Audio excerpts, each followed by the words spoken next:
เฮียนบาสีสู่ควรทั่วไปเนาะถ้าผิดพลาดประการใดก็ขอโทษขออภัยเด้อถ้าผู้ใดอยากเฮียนก็กดไลค์กดแชร์ให้ได้เด้อกด Subscribe หรือกดกริ่งให้ได้เด้ออันนี้กำลังเฮียนเนาะก็จะเข้าวัดสีเฮาต้องตั้งนะโม3ครั้งเนาะตามอาจารย์เพิ่นสิสอนมาเนาะนะโมตัสสะภะคะวะโตอะระหะโตสัมมาสัมพุทธัสสะนะโมตัสสะภะคะวะโตอะระหะโตสัมมาสัมพุทธัสสะนะโมตัสสะภะคะวะโตอะระหะโตสัมมาสัมพุทธัสสะสีพระพรบอนนั้นพิเศษอักกเตเตโสไสยมังกาดิเดชอานิกล่าวสวัสดีไม่ตีจงมีแก่เท้าพญาและเสนาสักกุมารให้อยู่สุขสำราญตราบเท่าพนิยาทั้งบุตรีและลูกเต่าก็ขอให้เป็นเจ้าผู้ใหญ่นำคุณอย่ามีความกังวลสำใบบางดำเดิดเงินคำเกิดกลางหงทางพงพันญาติกาพี่น้องอย่าขาดของสีวังขอให้มีอายุยืนยาวบ่น้อยได้หอดหอยเกือบนานทางภูมิศัตรูหมู่มารยาได้มีมาวังเวียดขอให้พระแก่นไทยทรงสอดละยานลงมาห่มควรหลานเจ้าให้ใหญ่สูงลงมาจูงควรหลานเจ้าให้ใหญ่กว้างสิมือนี้แม่นมือดีสิมือนี้แม่นมือมันให้เจ้ามันยิ่งกว่าจะแทนพระจวงพระจันทร์มันให้เจ้ามันยิ่งกว่าเครือเขาหลวงไกรลาดมันให้เจ้ามันยิ่งกว่ากาดแดดตะวันมันให้เจ้ามันยิ่งกว่าพระจวงพระจันทร์ใสส่องมันให้เจ้ามันยิ่งกว่าเขาควงยามเดือนสี่มันให้เจ้ามันยิ่งกว่าเสากีลูกสาวพญาแทนพญาพรหมอยู่ฝากฟ้ามือนี้แม่นมือสง่าพอเท่าว่าเป็นวันแข็งมือนี้แม่นวันดีวันสิทธิอมุตตะสุขสิทธิโยกเกือนใหญ่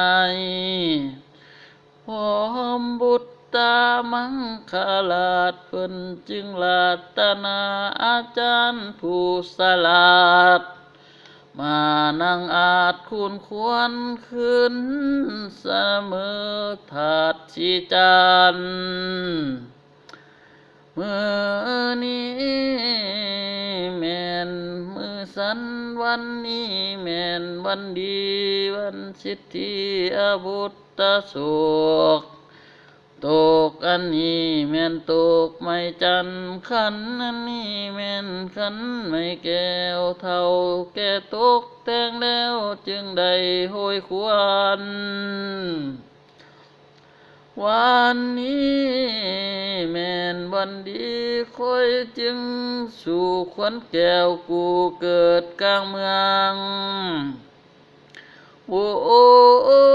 นงามเฮืองยิ่งหน่อยนุ่มน้อยและปานกลางทั้งสาวห้ามและเฒ่าแก่พร้อมพ่อแม่และลูกเต้านาดีทางเศรษฐีได้พ่อข้าหมู่สาวเมืองบุญงามเดิดฟ้าขึ้นขี่สร้างแก้วเฮียควันมาฟ้าลันพร้อมเท่าแก่นางล้อมเจ้าอยู่ซ่อนลอนโมตอนี้โยฟ้าควันขึ้นมันบ่มีแกว่งโมแต่เจ้าทอนี้ยกฟ้าควันขึ้นมันบ่มีได้ขอให้ภาคแก่นไทยเจ้าผู้มีบุญมาช่วยคุณช่วยย่อควรหลานเจ้าเยอะขอจะเชิญเอาขวัญมาดฟ้าผู้อยู่กำไฟเนื้อมา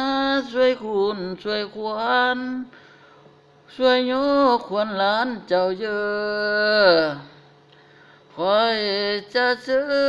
ญเอานางคำเผือกผู้อยู่กำไฟไตมาช่วยคุณช่วยย่อควรหลานเจ้าเยอะ